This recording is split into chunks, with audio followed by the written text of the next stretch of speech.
Hi, here's something I want you to think about. I've already talked about context and how it matters. But here's something that I figured out a couple years ago as I was going through all the Russian hoax stuff. Peter Strzok. You guys all know Peter Strzok. Who doesn't know Peter Strzok?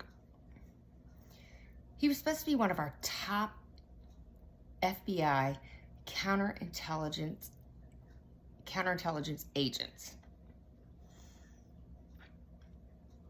So why was every conversation he was doing fed back through either text or email? So every conversation that Lisa Page had, or Andy McCabe, or the three of them had together, he would put it back in writing via text message or email.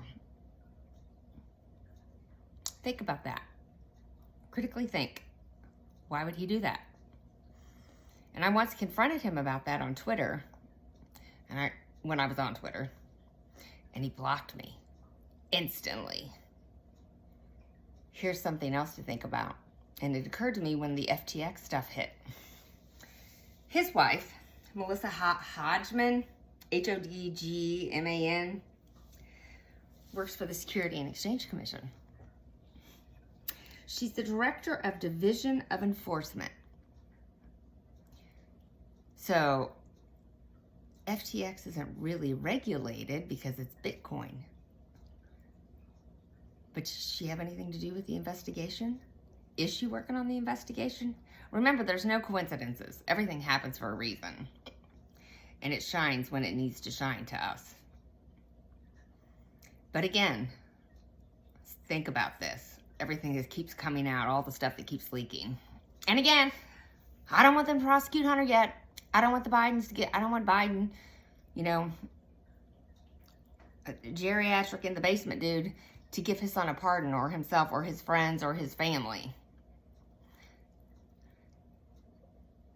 But again, Peter Strzok, part of Operation Ghost Stories, helped uncover Russian agents in our country. It's out there. Go Google it. It's there. One of our top counter-intel agents in our country. So they say. Every conversation had between him, Lisa, Andy, anyone that was dirty during the Russia hoax, when they were spying on the Trump campaign. I almost think Comey knew too. Comey's not a good guy in my opinion, and some of the people in our group would agree that he's bad, but others would say, oh no, he was good. I'm thinking maybe it was Peter Strzok. Because again, if you're the top counter-intel agent, why are you putting every conversation in a digital format, electronic format, when you know it can be released? People can read it.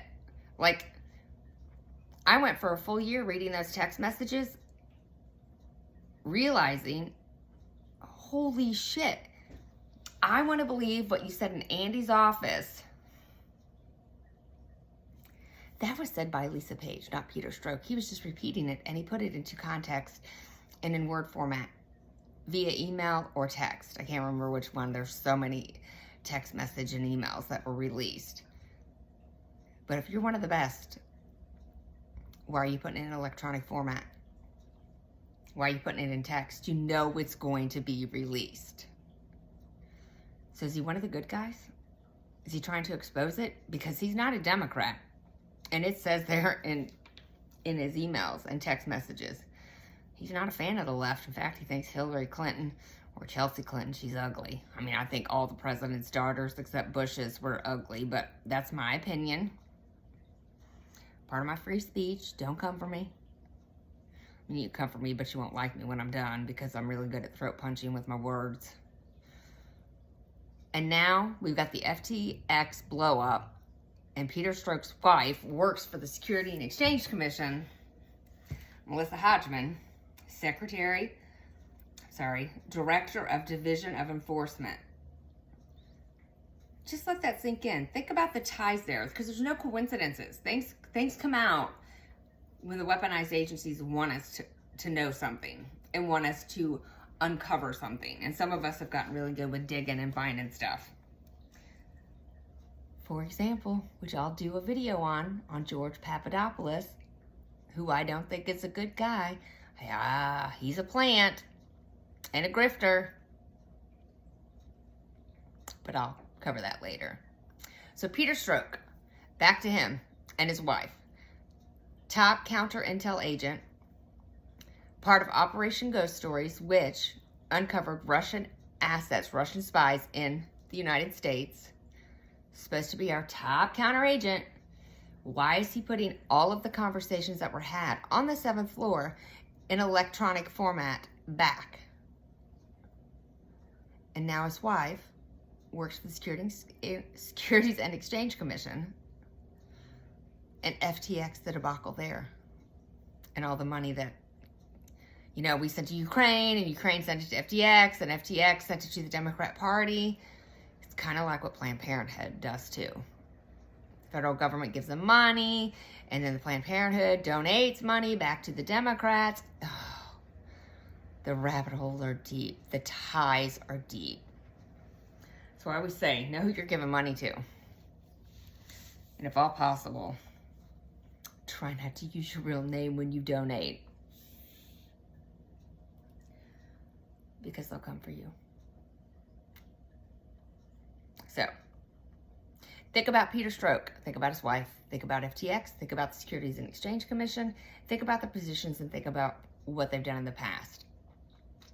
Frankly, I kind of chuckle now at the hearing on the Hill with Peter Strzok because he kind of reminded me of, oh, what is that movie? Jack Nicholson. I can't believe I can't think of it. I watched it with my 3-year-old niece and got in trouble. My great niece. You know, where he's like in the hotel. I can't think of the name of it. That's what Peter Strzok reminded me of in those hearings with hearings on the Hill. So, just food for thought. Subscribe, like, and share. I'd love to know your thoughts on it. Am I missing something on those Peter Strzok texts and emails? Is it convenient that when I confronted him on Twitter before I got my ban, that he blocked me instantly, which means he doesn't have someone working for him. He had to physically go and block me when I asked him about it.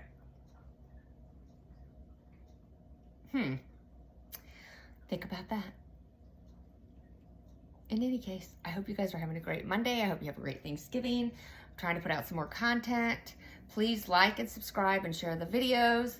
I got more coming out, more information, and it's more information that maybe some of you guys know, maybe you don't know. Maybe you need a refresher. Maybe you missed something. Maybe I missed something. But there's a lot of stuff that America needs to wake up on. And for the left, you guys being all ugly towards us, that makes you ugly on the inside. And when you're ugly on the inside, you're ugly all over. Remember, we try to take the high road, but our words will throat punch you. Because we don't care. We don't care about your feelings. And until next time, don't talk to ugly strangers. I won't.